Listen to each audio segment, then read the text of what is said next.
had the good fortune to have friends at Metro Goldwyn Mayer in Sydney, and he came out here. Rod Taylor came out here in the promotion of the VIPs, and that's how I came to meet Rod Taylor. That I was invited to have a private luncheon with him and the MGM publicity director, Bill Band, and I was quite flattered to be asked.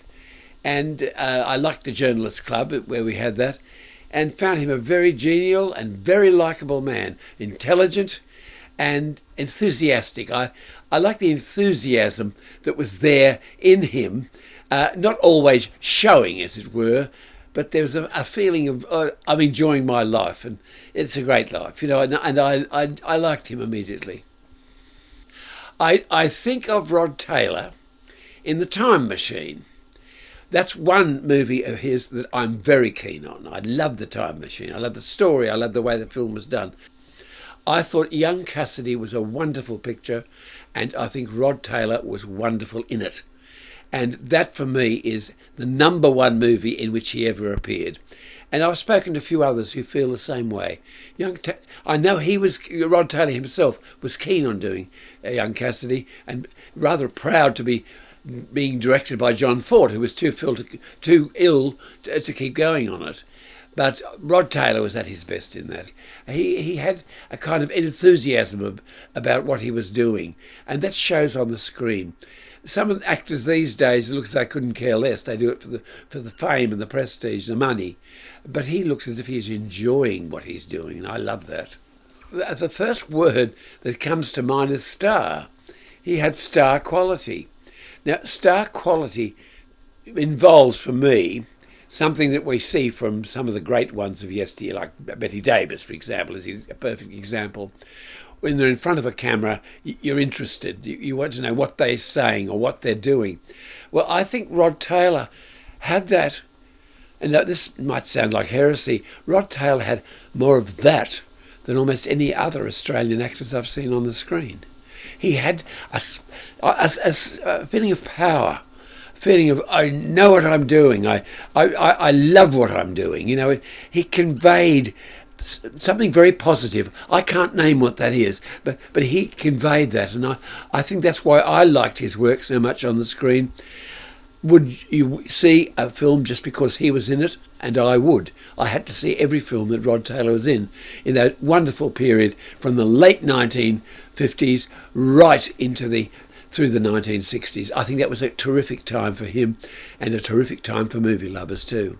Thinking about him being an Australian in Hollywood and all that disappears, because he had presence on the screen which goes beyond being an Aussie actor in American movies, and that's why I think I liked him so much.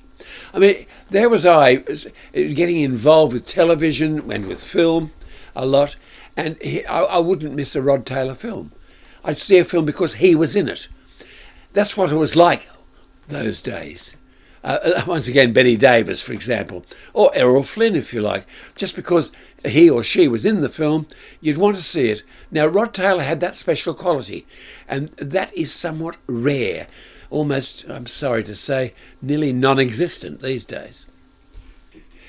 Well, mid to late 50s, I think more to late 50s, which is natural, that things were going. The best had been passed, and now it becomes more oriented towards money, money, money, prestige, power, and being famous. I think there was more until that stage. I'm not saying it wasn't there then, but he wasn't the kind of person. He would have been happier 10 years earlier, because things were better then for a man of his significant qualities and differences to shine and glow and become a living legend, I guess. Clark Gable was a living legend, and he's still being talked about, even by people who have seen very few of his movies these days. And I think that's one of the things that disturbs me, that a lot of people are not given the opportunity to appreciate the gifts that Rod Taylor had as a personality, as a person who interests you because he's Rod Taylor, And now what's he playing? Oh, I love him in the role of young Cassidy, or I love him in this, or I love him in that. I remember vividly with the Catered Affair, which was called Wedding Breakfast in Australia. He made an impact in that, and he was with Debbie Reynolds. And he was right. He wasn't just a student. He wasn't just a young guy who has good looks. He's a living character. He always was. And that's what makes him so different. When you talk about actors and movies, Bette Davis would do this. I talk about it constantly. Well, he's the kind of person who goes up and beyond that being like somebody else. Who cares? I'd rather him. I'd rather see him again in, say, the VIPs. How turgid the VIPs was when he wasn't in it. When he and Maggie Smith were together, that show came alive. The only one who gave them competition was Margaret Rutherford. Those people are so wonderful just to look at and be involved with. I think it's great. And he had it. How many others? I mean, I wanted to see him in movies, not because he was an Australian. It's because I liked him as a person. I liked him as an actor. And he had interesting roles on the screen, even lightweight roles. Sunday in New York, he and Jane Fonda and Cliff Robertson. Magic, movie magic. That's what's missing these days. Where's the movie magic now? It's all digital and effects. Well, I don't care. I just want people. I love people, not things. Rod Taylor he was alive. There was potency there. And I think that's what made him so interesting. He didn't try to take over every scene. I hope he didn't. But he could have.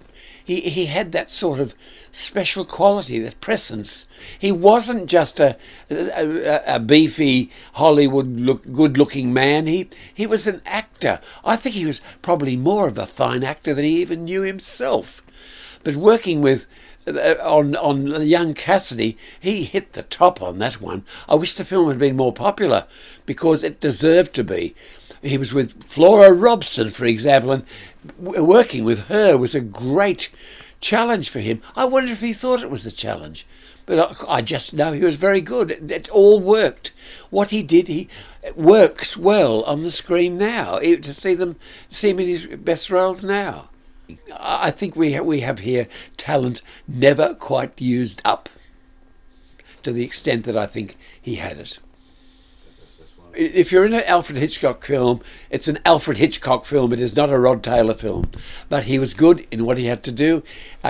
He seemed to know not just how to act, but seemed to know what directors wanted him to do, and he would do it to the best of his ability. Now, I don't know if that was in his mind. I don't know him that well. But I get that impression. And he was right for The Birds. But when you mention The Birds, I think of Tippi Hedren because I met her, and I think of The Birds itself. The film was greater than the man. I'm so pleased that she and Rod Taylor got on so well because they were great in the VIPs. That was pure movie magic.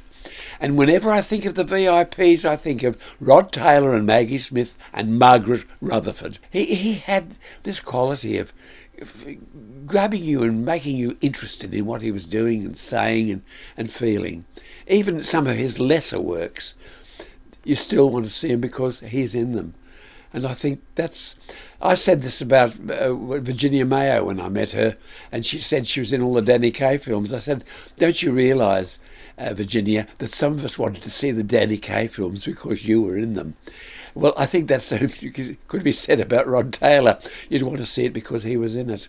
Now, that's the ultimate thrill, I think, for any actor or actress on the screen. But he wasn't like them. He was a different kind of person. And you mentioned him as an Australian actor. I never think of him as an Australian actor. I think of him as Rod Taylor, someone I like on the screen. It's like saying someone's from England or someone else who was born in Connecticut. They're bigger than the place or the mother and father. And Rod Taylor just had that special quality. What, star quality, good heavens. Yes, he had star quality, but his star was shining in a slightly different direction to a lot of the people around him. I just admire him, and I liked him very much on the screen, and I still love looking and listening with Rod Taylor around. He's good company.